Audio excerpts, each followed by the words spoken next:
Hi, everybody. Hi. Hi, Sarah. Hello. Quaylin. Hi. Hello, Ray. It Is it first day of spring today?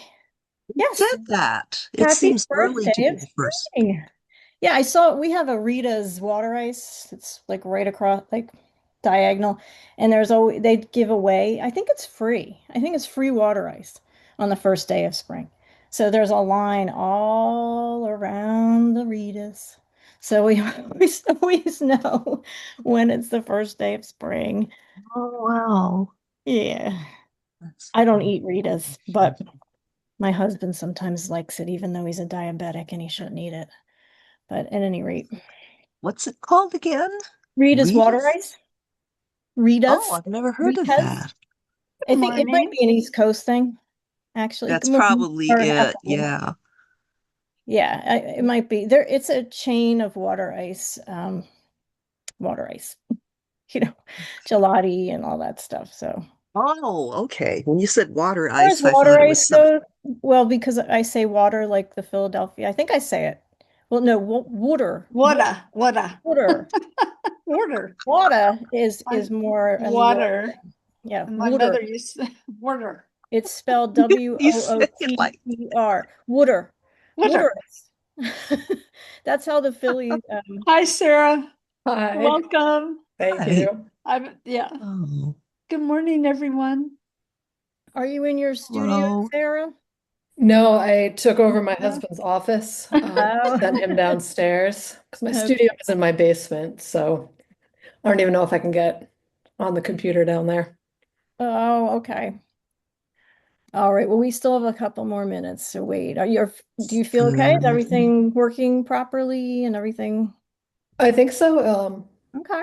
At Good. some point, you'll have to give me sharing permission, I think, Oh, yes. You know what? I always forget to do that, so I'll do that now. Thank you. and then I can test it to make sure it works. Got on, Suzanne. Yeah, Good. I don't know. I didn't think I was going to be able to get on. It said download the business app or something, and my little icon was like about an inch. I thought, what? But it's okay.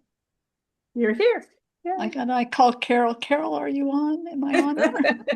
I wasn't even I'm home yet. driving. She's I'm driving, but I'm call here. my sister. Oh, You know what, Okay. Sarah, try now because it's host tools for share. It's not the same. They changed it. I think it's on multiple participants. So try to see if you can. People are starting to There you come go. in now. you would You got think, it. yeah. Oh, okay, perfect. Looks good. This is about time. I Yeah, we love have that about title.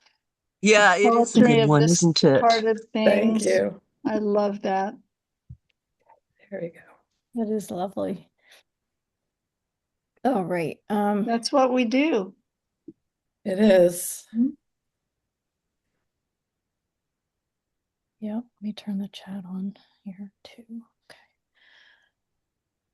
All Oh, right. okay, so we're starting here. It's still 100 degrees in California, Southern California. Well, it's going to be 90 Well, today in the that's not as valleys. bad.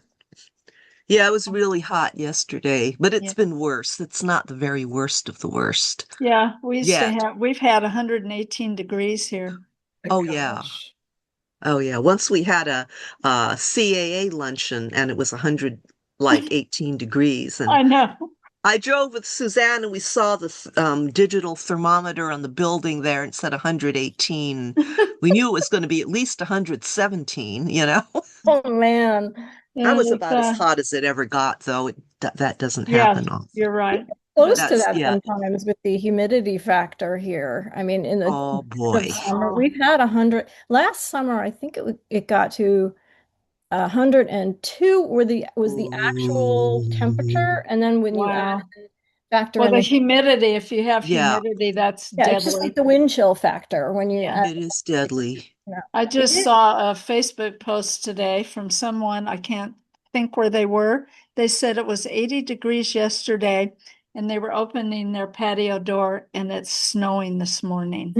Yeah, Sounds like yeah, New England. that's Oh been my happening. gosh. I've It's never been heard of happening. that. Yeah, it happened last week, where we had 80, it was 81, and then the next day there were flurries. We didn't have Lorraine, I was visiting, my husband and I went to visit Philadelphia. We arrived last Wednesday when it was in the mid 80s. uh-huh. And the next day I took a video of snow. Yeah, yeah, So very that's It's the erratic. Yeah. weirdest thing. it is, Oh, but Well, you know what? I loved that 80 degrees for every minute. I loved it. I'm sure you did. I yeah, basked that's a in it. decent temperature. It's Yeah, been you're, such a hard winter, and poor Sarah Oh, up in Rhode Island has had it even oh, worse. yeah, Because Well, it's the snow is almost all gone. There's just a few tiny patches of it here and there. yeah. I know, aren't those patches ridiculous? Like they're there and they They just are. hang out and they have Yeah. this crust of black on them from it's the black. yeah, they Oh, from the car exhausts, they just kind of oh sit my God. there and they just hang out and oh, it's so disgusting. No, we're in the woods, so I don't have the car exhaust. We Oh, you just, don't have that problem. yeah, Okay. no, it's just Yeah. snow. Wow. They're almost a freak of nature, though, those patches that They stay, are. through They all are. the Mm, weather changes. And yeah, it's pretty funny. So I wow. think we have one more minute and then we'll start. Okay. And we have a few announcements, Sarah, before Of course. we get Yeah. started. I don't, Won't be is long. LC here yet? Is Sylvia Can't see. Sylvia's and not Georgia? here. Is Georgia's Georgia? here. Georgia's Georgia should be here. here. And let me see. Let me get a vat gallery view a little bit. Carol's here. Hi, Carol. Hi, Do you want me to stop Hi, sharing my Carol. screen? Toby is here, but as usual, I have no face. It'll give some people something to look at. Okay. Poetry you. started things is lovely, so I think Yeah. that's fine. I'm just trying to scroll to see if everybody is here. So Oh, it's good here's to see everybody. Carol. I was Carol. thinking of Carol Blumenthal for a while, but then there's Carol And Carol Priamo. Blumenthal's here too. No, Hi, it's Carol nice. squared. All right, we have Carol with a K and Carol. Right. All right. That's how I was known in elementary school because there were so many. Yeah, well, Oh, I Okay. actually like that. My mom's name is Carol, and she spells it with an E on the end. There are many different ways. oh, Yeah. yeah. How Um, are you, Carol Priamo? Are you feeling okay? Oh, it's nice to see you. Can't hear you. Thank you. Nice to see you all. Okay. Good. Good. Neat. Now we can We see you. missed you. all right. Well, I think we should get SP, started. Toby? Oh, here's Um, Sylvia. There she is. hello, hello. There's our cell. Uh-oh. Somebody in the chat, Claire Standish, says, "Hi, Sarah Short." So I think Hi, Claire. maybe she knows you. So it's good to see everybody. Welcome to all the board members, all of our new and current members. It's good to see everyone's faces. And on this first day of spring, which we are elated to be celebrating, especially in the Northeast of the country, because we've had such a hard winter. We have some announcements first before we get started, before we hear the lovely Sarah Short talk about her work. So Suzanne, would you like to start?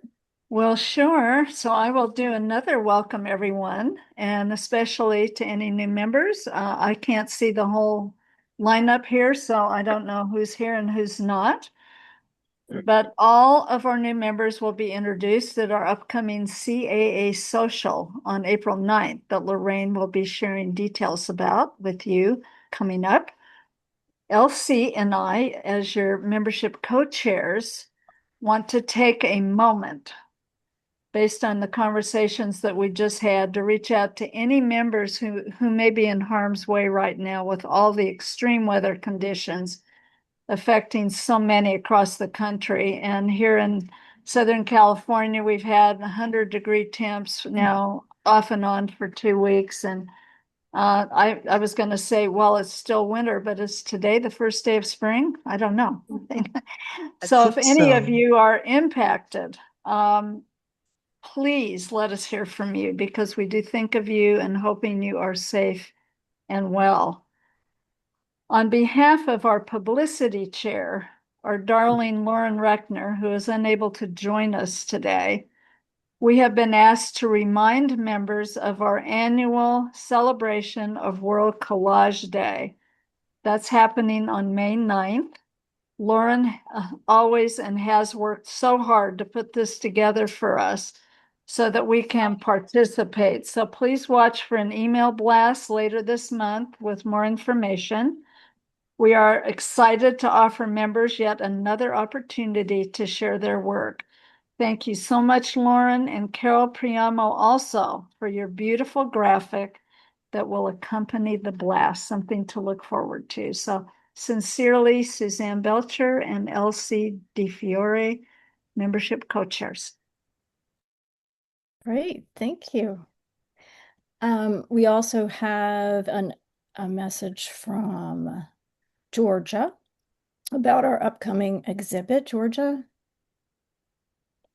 Well, this is sort of on behalf of Kiwi Lynn and Sylvia. We've been working together to work on the upcoming exhibition. Tonight at midnight, California Pacific Standard Time is the deadline. So hopefully you've all been busy entering. We've had a great turnout so far.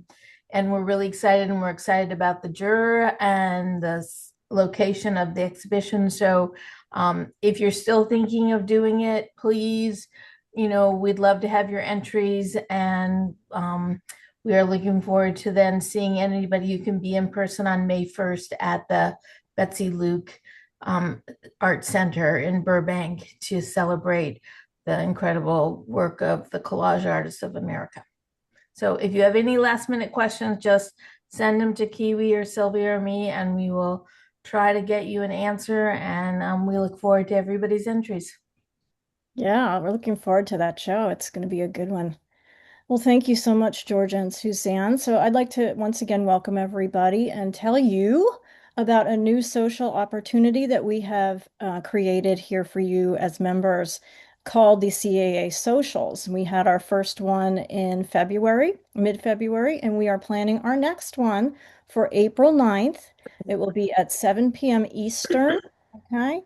And then 4 p.m. Pacific time. The socials are dedicated time for members to come together to share, create, and chat about all things collage and inspiration. I will be leading the meeting, and several other board members will be there, just like in February. We had such a great time in February. It was very good. And we're really excited for this next one. So what we're going to keep focusing on in this social, for at least for this upcoming one, we will focus on some new member introductions, also some current members can introduce themselves. We'll have an art share and we're including informal feedback this time. So we didn't have sort of any kind of feedback. People just introduced their work. And this time we will have some feedback included. So, but you don't, if you just want to share your work and you don't really want any feedback, you don't have to have it. So that it's not going to be like that. We're not going to force anything on you. So we invite you to share a piece of your work. Tell us about your process, your materials, ideas. If you would like feedback on the work, just let us know once again. And if you prefer not to show your work at all, you're just welcome to come and listen. Or you can tell us about a favorite collage artist, maybe that gives you inspiration, anything that you'd like to talk about or not. Maybe you just want to sit and listen. That's fair. That's fine. So I'm very much looking forward to spending some time with you in April. So let us get to our speaker without further ado. I'm so excited to introduce Sarah Z. Short, who comes to us from the woods of Rhode Island. I love how you write that in your statement. So I discovered Sarah's work on Instagram, and I was very much drawn to a reference to history through her use of vintage materials. She also has a very strong use of color, and I love that she can tell stories in abstraction only. And I really kind of understand that. And then when all of that is combined, her work calls to mind memories, moments that have been long forgotten. And I also have to tell you that hers, Sarah's, is one of the few artist newsletters that I very much look forward to reading. I get a ton of artist newsletters sent to me, and they're all very, in their own way, very entertaining. But Sarah's is lovely. She always includes she's an excellent writer and always includes a very interesting story that ties to her work in some way, and I love it.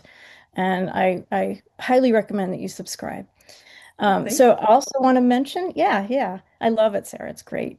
I want to mention also that she is teaching for us a workshop next Saturday, March 28th. This workshop is the hands-on version of this talk. So please keep it in mind as you're watching the talk, that there will be a workshop that in which you transform or deconstruct old books and transform their pages into abstract collage compositions. Sarah will also guide you through selecting and arranging vintage book elements, collage composition, layering, and embracing imperfection, which we all need to learn to do if we haven't already. So you also have plenty of hands-on work time to create about 1 to 3 finished pieces, depending on how fast you work. So definitely keep this workshop in mind. We only have a few more spaces left, and you have about 6 days left to register. Okay, so please keep that in mind.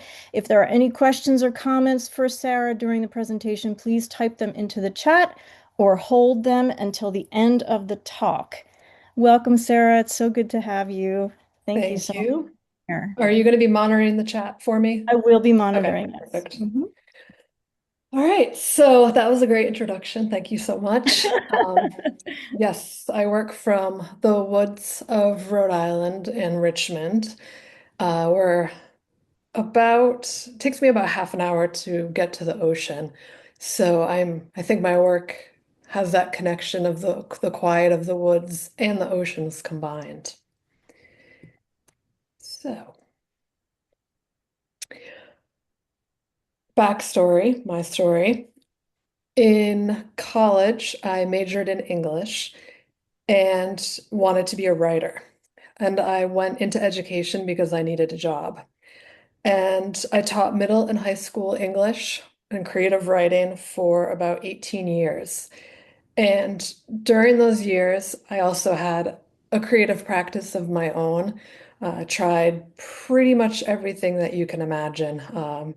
My mother is a textile artist, so there's lots of weaving and spinning and quilting in my background.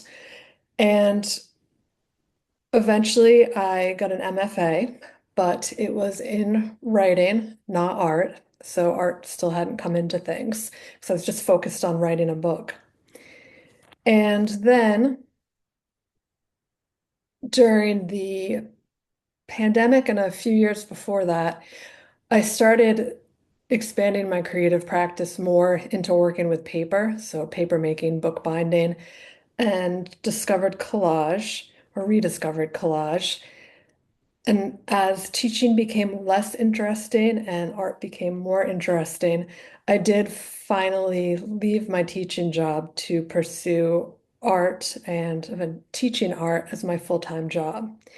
And it turned out that the writing and the teaching experience has served me well in this new job. But I want to start with a story about an estate sale a few years ago.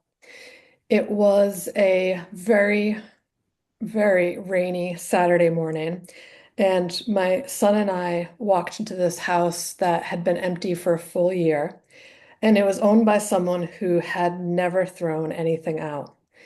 The house was really small and crowded, and it felt sad. So we quickly moved past the racks and racks of clothing and furniture and glassware and went to the bookcase that I had seen in the listing that I knew I'd find a stack of vintage magazines. And they were there. It was about 15 Women's World from the 1930s. So I took all of them and put them in my bag. And then we started exploring the rest of the house. And upstairs, there was a storage room. And I spotted from the door this moldering cardboard box. And I could see all these manila envelopes in it.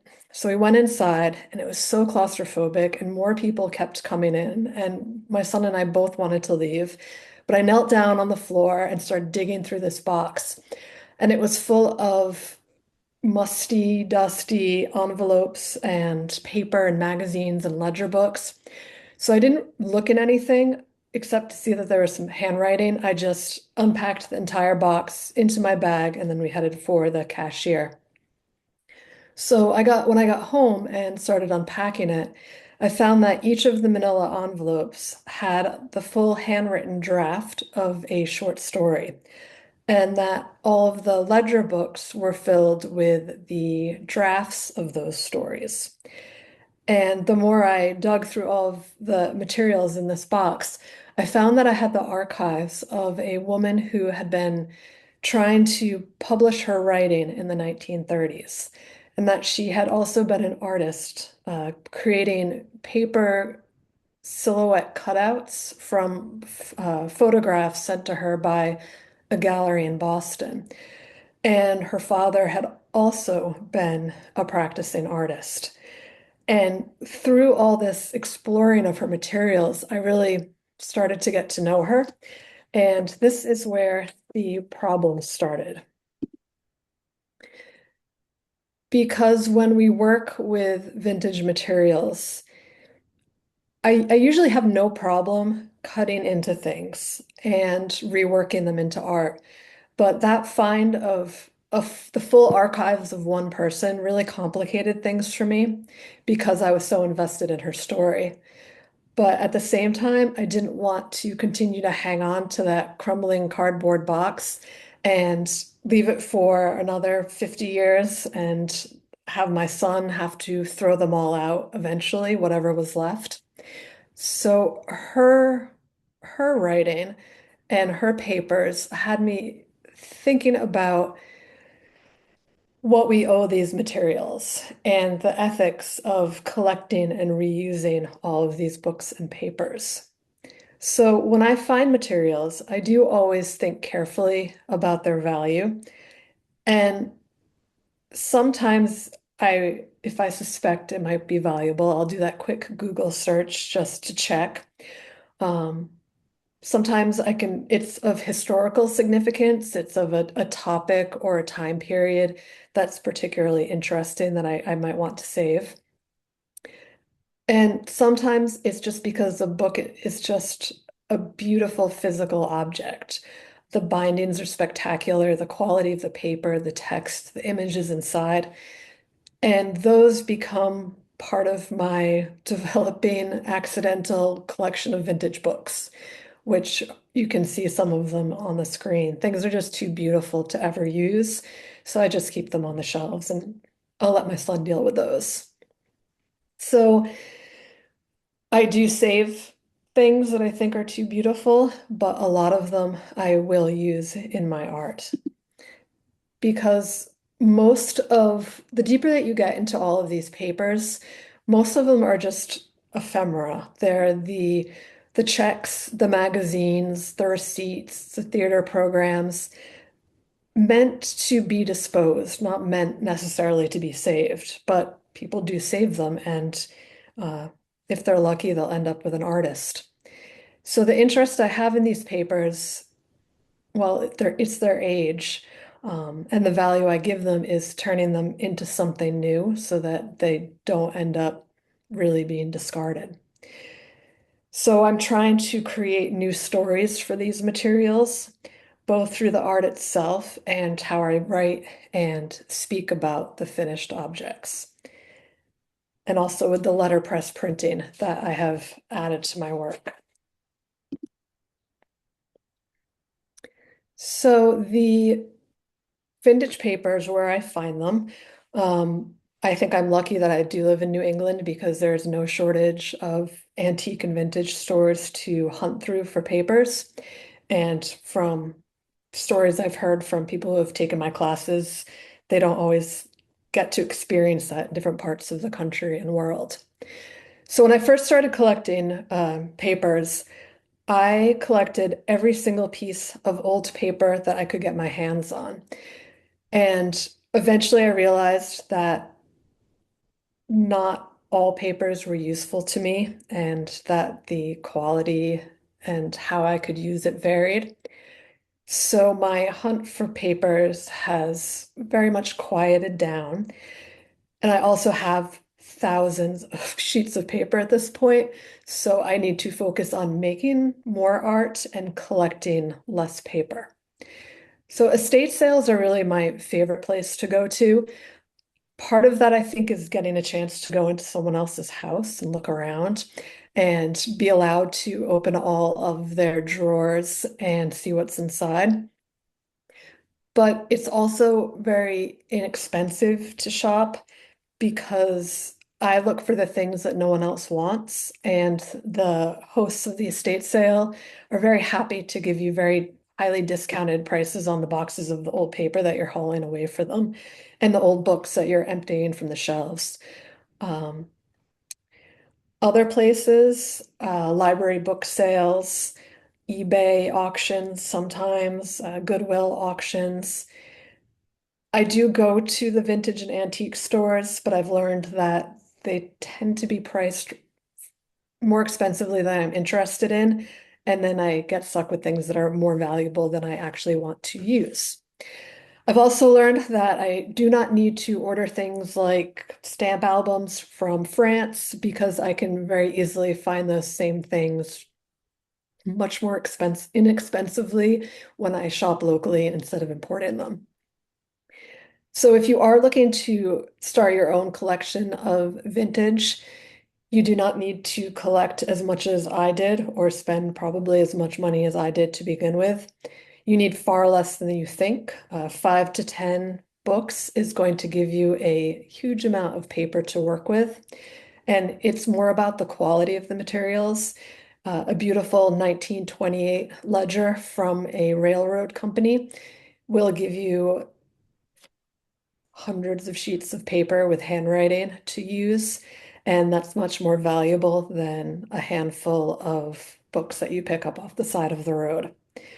But the real investment is all the time that you will spend searching for materials, taking them apart, and figuring out how to store them. So, types of paper. This is always my favorite thing to talk about. So I'm going to switch to a camera and show you.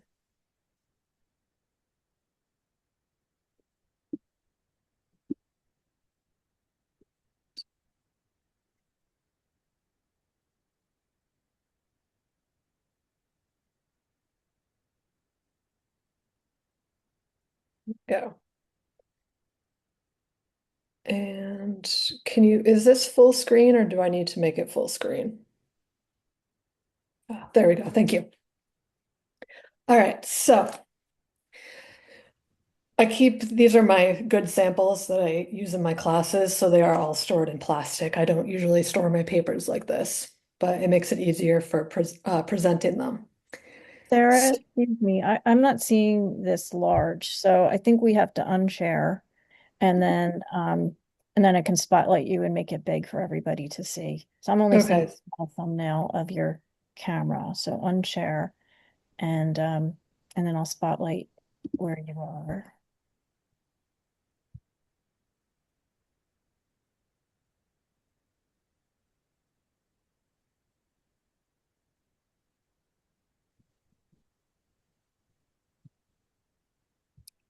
shall I try again? Yeah, you just unshare your screen. Share my screen. Yeah, unshare it. Here, I can do it for you, I think. Actually, let me see something. No, it's not working. Yeah, there we go. There we go. Perfect. Okay. All right. So I started with collecting old fabric covered books. I prefer the ones from some 1960s, but mostly the 1950s and earlier because of the quality of the fabric. They're actually using fabric on the covers. And inside are treasures, book plates and the spines, things tucked inside, library pockets, library cards. So the papers themselves, but also the materials that are used to construct the books. The blank book pages, I get a lot of use out of these. I also find the fabric, the marbled end papers to be fun to use. I look for different qualities of paper and beautiful foxing, like you can see on this tissue thin paper. Then there's also the printed details within them. So the book pages that have little hand-drawn notes, I think that was hand-drawn, notes in the spines, sometimes the illustrations, different languages, of course, handwriting. I started using a lot of soft cover books, but I ended up not liking to work with that material. I didn't like the feel of the paper. It lacked the softness of the fabric, and it was just really hard to adhere. But it is an option for you because it can be easier to find the paperback books than the hardcover books. Music, sheet music. This I love because it's been touched so often. It was made to be used. So the pages are often a little grimy. People will write their names on them.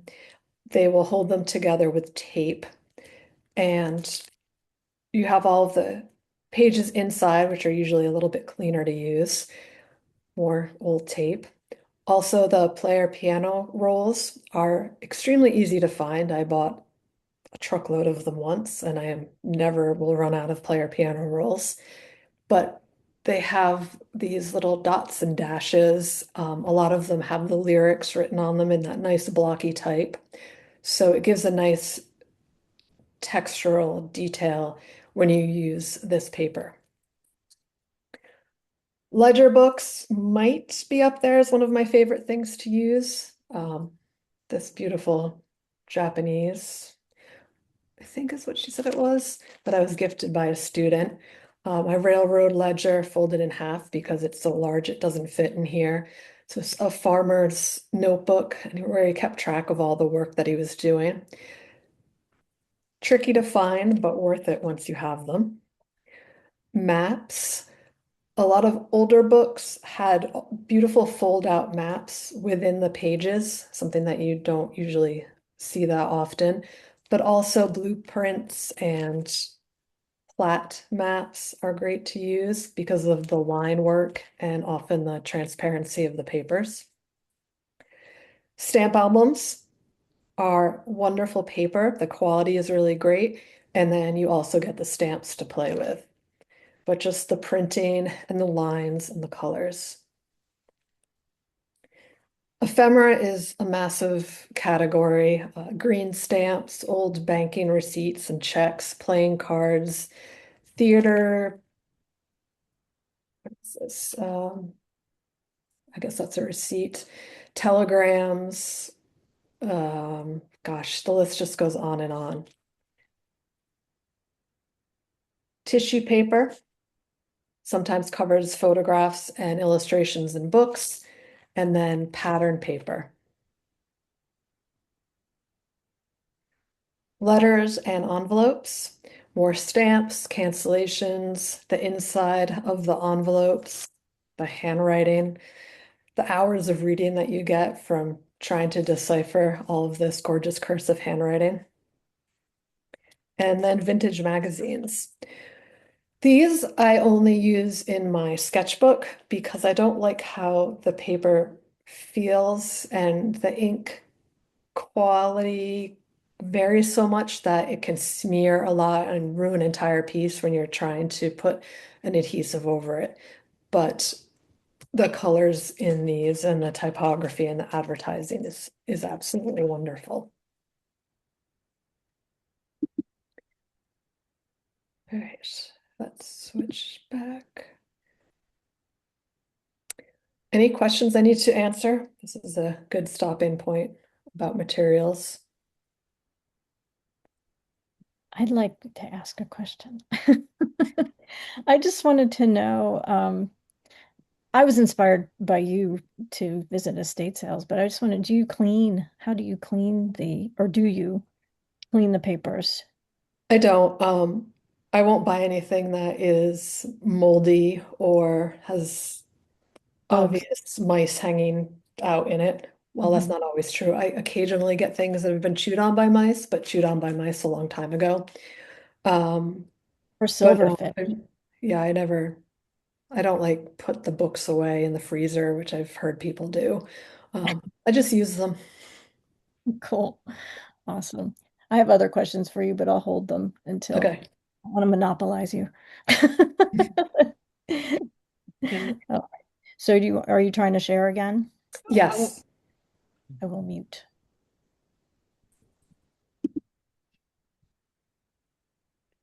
can I ask a question? Yes. I wanted to know what kind of adhesive do you use, and do you use different adhesives for different types of paper? Yes, that was actually the next words out of my Okay. mouth. So perfect timing. Thank All you. right. So the sketchbook pieces, I use glue sticks, a brand from Japan that's spelled GLOO. I That is my favorite type of glue stick to use. There's also an Elmer's Craft Bond that is very strong as well. So that's for my sketchbook. And then when I work on panel or on paper, I use golden matte medium and then the gel medium if the papers are particularly heavy and need some extra support.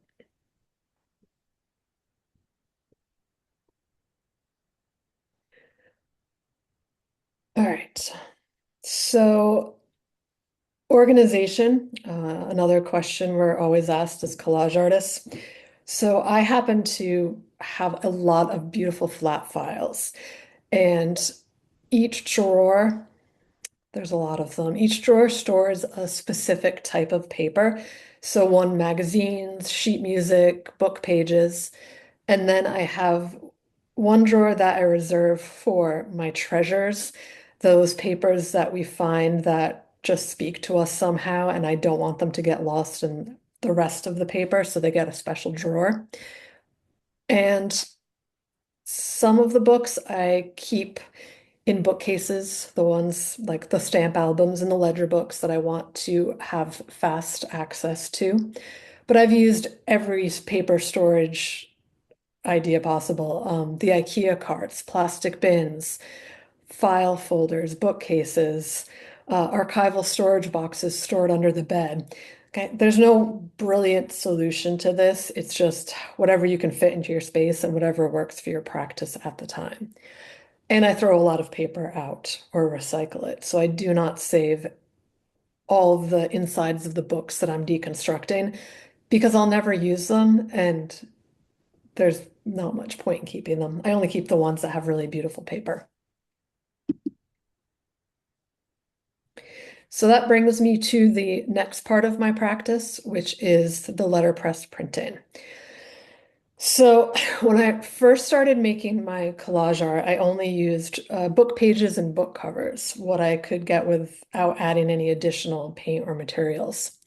But it soon became a limitation, especially as I started sizing up my work because I could not find enough color, and I am not a painter, and I didn't want to become a painter. So I went back to letterpress printing. I took a class at RISD, Rhode Island School of Design, probably about 20 years ago. In their one was collage and one was printmaking. And in their print shop, I got to play with their massive collection of type on their Vandercook press. And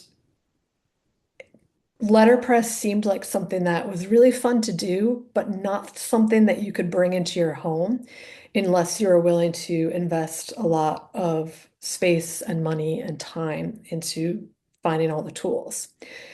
But then, around the time I needed a way to add color, this small company called Provisional Press released a tabletop proof press that they sent you all the materials and you built it in your own studio. It's very inexpensive. It's under $200. And it absolutely changed my work because now I could print with wooden type and start adding all of that color and abstracting even more letters for my collage art. And I just love the physicality of it. Rolling, selecting the wooden type, rolling on the paint because I don't use ink, pulling that press across the paper to take the impression, and then having that shape, that letter or number, or multiple letters and numbers to use. So the press that you see in the pictures is an old Nolan proof press. It was my second press because I outgrew the provisional press as the type that I used started to get larger. And I upgraded to this old press. So to complicate things, I'd like to share my screen, my camera again, so I can show you the type that I use and what the prints look like.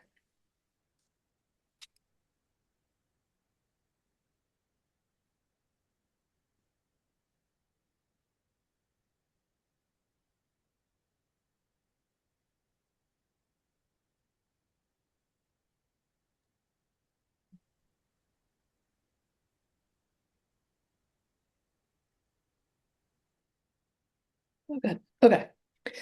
So these are samples of traditional letterpress printing. Um, really beautiful, crisp. Everything's lined up straight. Ink was used. And this is not the kind of printing that I do. It is time consuming. It requires a different skill set, and it's just not what I like to do. The kind of printing that I do is a little bit more uneven. I'm not interested in the letters or they make any sense. I'm more interested in the shapes that I'm creating and how I can get them to look together on the page. So these are all old book pages, and I'm using different types of paint because inks took too long to dry on the vintage book pages, but paint worked really well. So I can play with how much transparency I want, or do I want to cover everything up with really opaque paint prints? And then I can start layering them, getting more and more complex as I go along. Actually, this print I used to create a stencil for Stencil Girl products. So it's something you can actually go online and buy, should you like the look of this.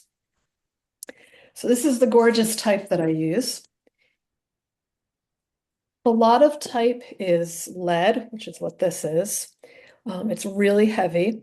This is my largest piece of lead type. It is the only one I have in this size, but I do have it down to the teeny, teeny, tiny pieces just because of how I've collected it over the years.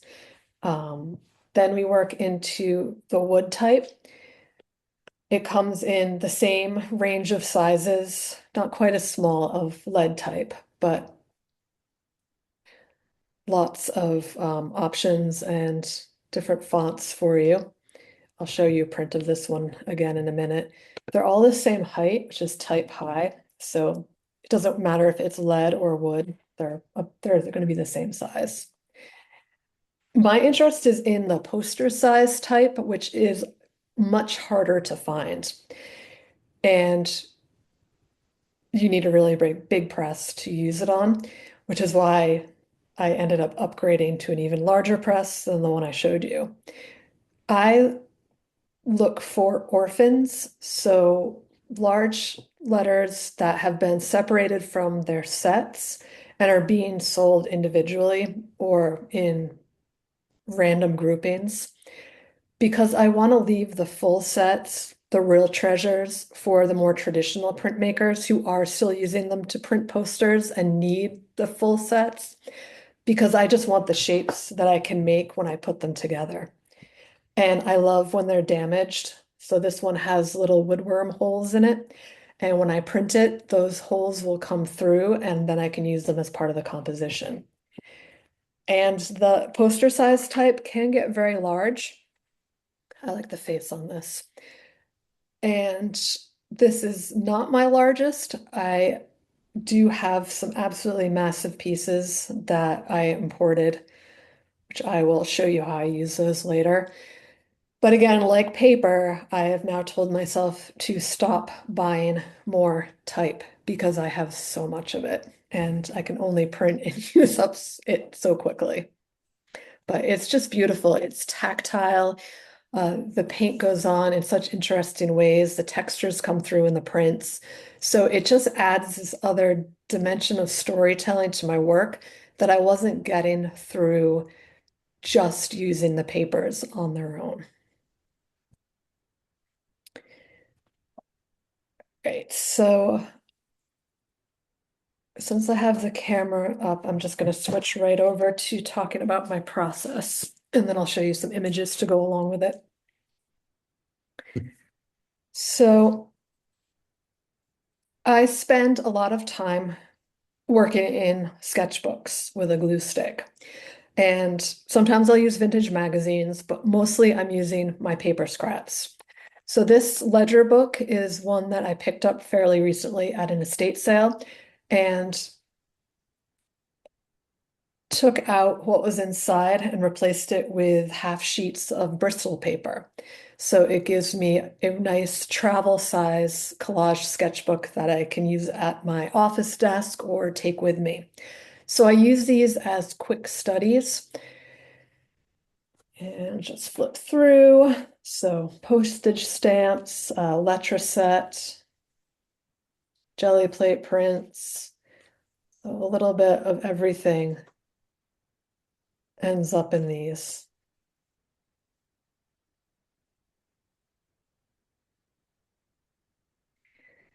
So my process begins with collecting the papers that I want to use and then letterpress printing them if I don't have the colors that I need.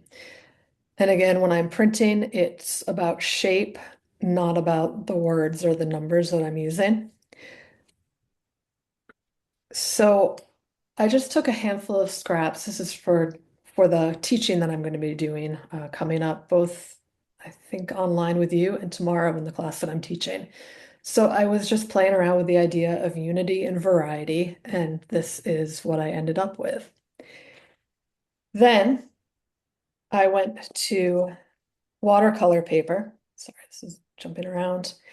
And took some of the same ideas and had to find mostly new papers because I didn't have the same prints left to work with, and just started to scale it up. This I used glue stick. This is matte medium. And there's a mimeographed recipe in here. This I added with a typewriter, jelly plate prints, letterpress prints, some parallels between the two, but also the sketchbook pieces become their own thing when I scale them up. And then these studies I will also use to scale up to wooden panels because I don't sell the works on paper anymore. I found that I can't get work that's as complex and interesting as I do on the cradled panels because they warp and I can only put so many layers on. So this is another example. Sketchbook and then how it's scaled up. So some of the same elements, but still became its own thing when I had to look for new papers. All right, so now off the camera, back to my presentation.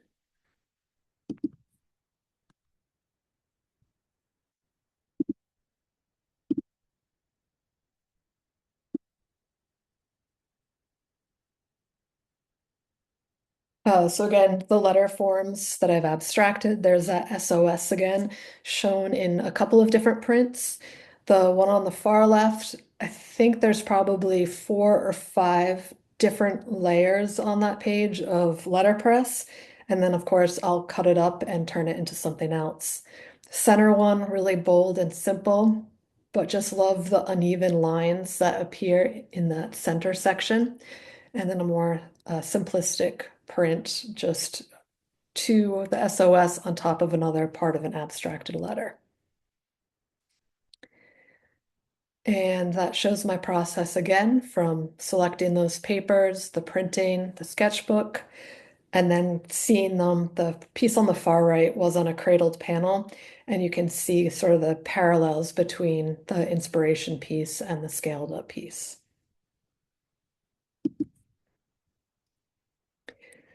So I'm going to do just a close look at a few pieces.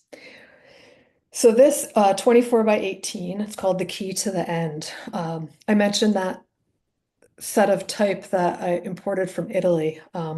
They are the letters themselves are about 16, 18 inches tall and about 6 inches wide. And I ended up finding locally a much larger press so that I could put them side by side and use them to create the papers that you can see in here. So all the color in this collage came from using that type with acrylic paint on the vintage book pages. And I have no idea what, I'm guessing there was probably an O used, but that could have been the bottom of an S, maybe an A. I don't know what they are once I start abstracting them. In addition to those prints, I added some old receipts. There's a letter in there from a business, some little bits of abstracted text in there as well. And then I wanted a partner piece to this. So back to the same material, and I needed something that they'd work together, but if they got sold separately, it would still work as its own piece. The second piece was far harder to make because I was comparing it to something else, but similar papers and that same letterpress type. This is called the Professor because in the top left-hand corner, I smeared the signature of the local URI professor whose books I used to create this collage. So it's a bit, his son was cleaning out the estate and gave me all of his books. So here they are again, and a little bit of himself will end up on someone's gallery wall someday. And there they are, side by side. So you can see the value and the relationships between them. So this brings me back to the beginning, back to that estate sale box. And the papers that I found in that box, it took me a while, but I finally did start using her stories and her handwriting in my collages because I decided they were going to be better off being used in art and not left in a crumbling box for someone else to pick up an estate sale. But I'm careful when I use her work. I don't use a full page. I cover up her writing. I only leave little bits of the words exposed. Because if it was my writing and my stories, just like when I'm using someone's personal letters, I wouldn't want that out there for the world to see. I'm okay with a little bit of handwriting coming through, but I don't want my private words being on a canvas or on someone's wall. So her words do get abstracted and concealed as I use them. And then often the words that I am abstracting become the titles for my pieces. So I'm just continuing her story as much as I can. So it's really a meditative practice for me, from finding the papers to letterpress printing to creating the collages and then writing little stories that I'll publish alongside the pieces on Instagram or in my newsletters. Just keeping this idea of story going as far as I can. So all my contact information is here if you need to get in touch with me or if you want to sign up for my newsletter. I have lots of content on my blog, more about my process, the materials I use, the adhesives, lots of little videos showing me collaging, working with jelly plate printing, and then online classes. So there's a lot for you to see there. Awesome. So, questions? May I ask how, when you work with a cradle, how do you approach that in terms of glue, prep, and then finishing? So you don't have to write this down because it's all in a blog post. So you can just search for it. But the panels are usually 1.5 inch.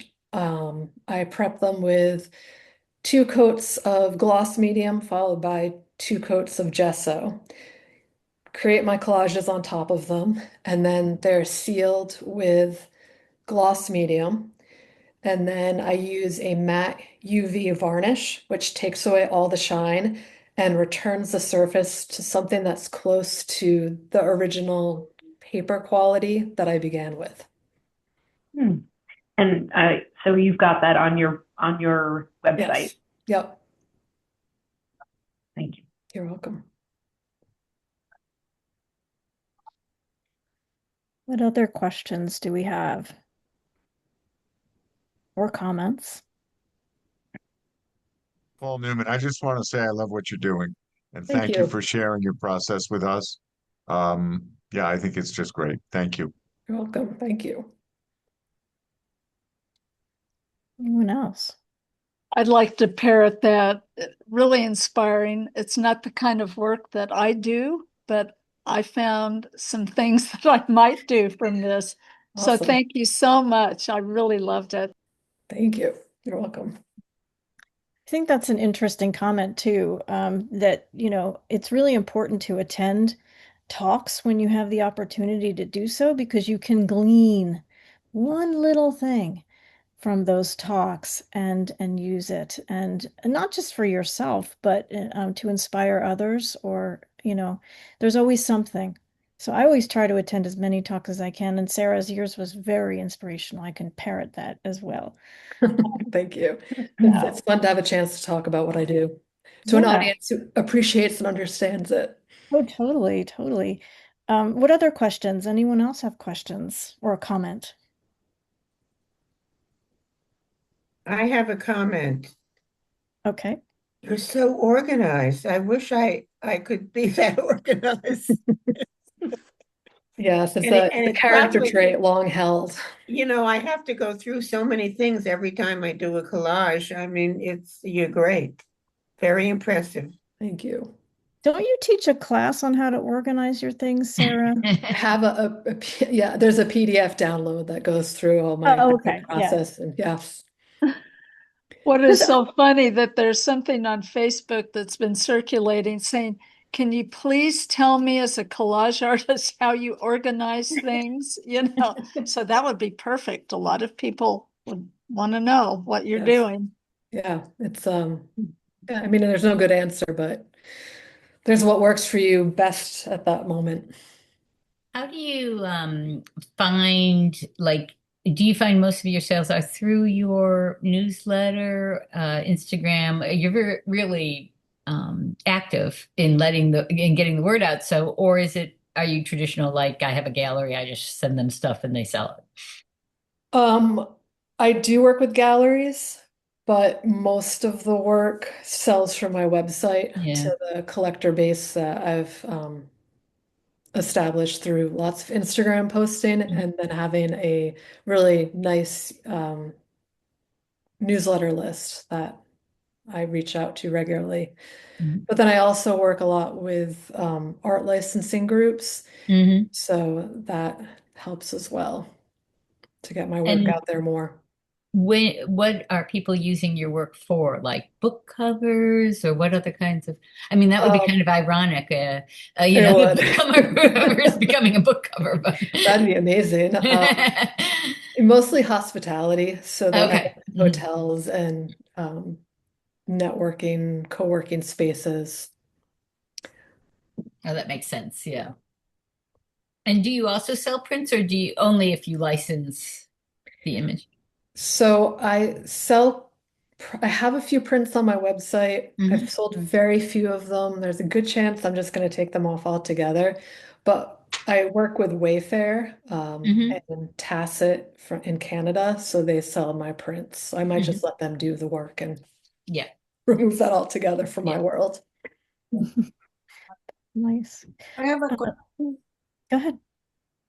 Do you use the letterpress letters on your gel plate?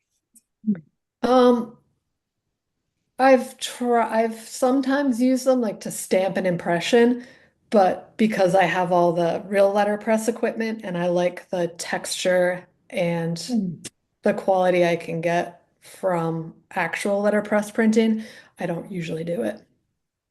But I think I do have one of my classes is about ways to do letterpress printing at home when you don't have a press.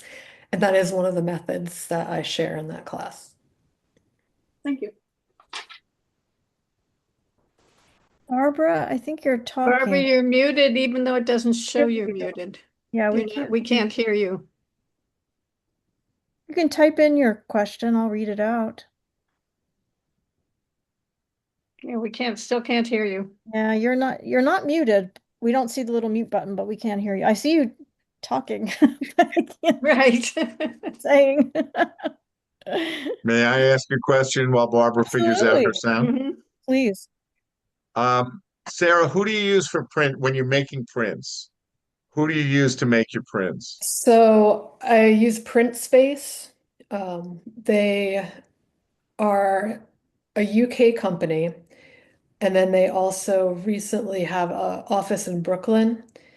And so the idea was that I could then have a way to ship to collectors in Germany and the UK without having to deal with tariffs and fees and all of that. Hmm. Thank you. Thank you for sharing that. I think that's a question a lot of people have. Barbara, did you want to type in your question, or are you still trying to figure things out? Oh, wait, I think I just told you. I think I hear you now. Really? Yes. Okay, now we hear you. Don't know what I did. I can't wait to take the workshop. I'm just Oh, good. all wired up for it. I wanted to mention that enrollment officially closes tomorrow, March. I'm 20. hearing an echo of my voice. Sorry. Yeah. Closes tomorrow. Um, If you like, I can extend it a day or two because I think after this, more people may want to Oh, okay. I thought it was next enroll. week. Sorry about that. Yeah.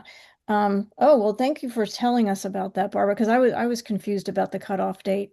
Yeah, I thought that there was still another couple days left. So yeah, just There tomorrow will be. we have until tomorrow. Yeah, I think we're going to fill up. So because we're almost there. And if you're interested, get online now. I mean, I don't want to sound like the sham wow guy, but like get on there now. It's gonna be fun. We're gonna Because deconstruct books and then we'll go through the process from sketchbook to scaled up piece. So you'll leave with some good stuff. I have a question. If we're unable to attend, will this be recorded so that those of us who pay can check in later? yeah, all of the workshops are recorded, and whether Yeah. you signed up to be sent Just the to recording or verify. not, you're still going to get it. So Okay, great. if you attend, you will get the link to the recording, and you'll have access to the recording for at least 3 months, so you can rewatch it. Okay. Oh, okay. Yep. I want to I'm, just say, I really love the way you went from the sketchbook to the full size, but they were in no way identical. One Right. was really inspiring the other, as Mhm. opposed to, oh, I love this and therefore let me make it like it. It was really, I love the transition from sketchbook to actual art. Yeah, they very rarely.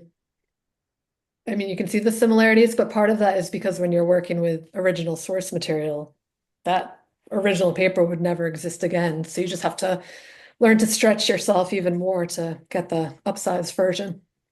Yeah, I think that was interesting how you did show that because it's rare that you do see, I mean, you see an artist's sketchbook and then you see their actual work. And there's never, I don't see a connection sometimes between the two. Yeah. And but there I did, but it wasn't exactly the same. As Paul mentioned, it wasn't exactly the same. But we can see how how one translates into the other. And that was really good to show that. I wish more artists could show that in the work. I like to see that process. Yeah, it's good to know how, because how else do you use your sketchbook? Like it's good to know how to use it rather Yeah, than just exactly. Yeah. randomly collage and stuff. I think we all use it differently Yeah. too. I have 5 sketchbooks running all at the same time, but they all do Oh my a different gosh. thing. Yeah, they all do a different thing. I'm But wondering, yeah. okay. I'm wondering how we get information about the class about using letterpress at home without a press. Is there like a website reference to it? It is on my website. It's called Impressed, printmaking and collage. Thank you. You're welcome. And it's not just letterpress printing, it's collage as well. Oh, It's a okay. lot of stuff. Oh, okay. I was especially curious about the letterpress thing, but hey, it's good to have a wide variety of topics. I would like a recording of what Georgianne and Stephen are saying to each other as they're chatting away.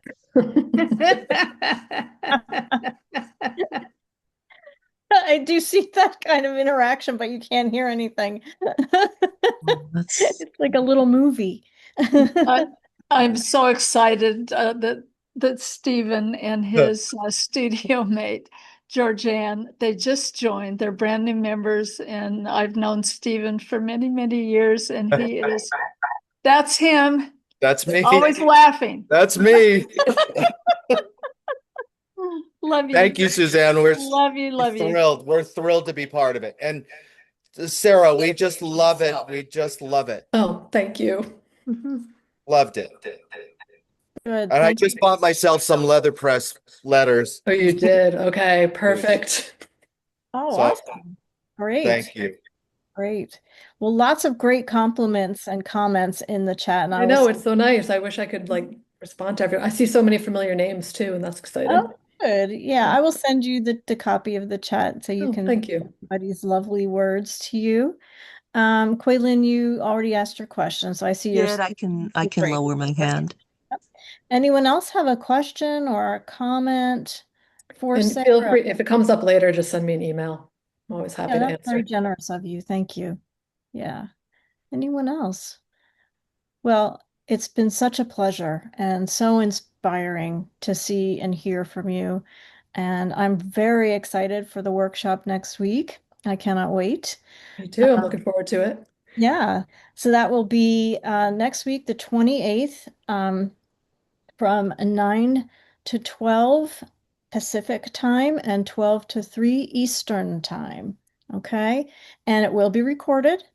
And those of you who are in attendance in person will receive the link to the recording, just as if just everyone gets the recording link. That's basically it. And you will have an access to that for about 3 months to the recording. Okay. Any other questions, comments before we sign off? Okie doke. Thank you so much for being here. Thank you, everyone. It was great. Bye-bye. Bye. Bye, everyone.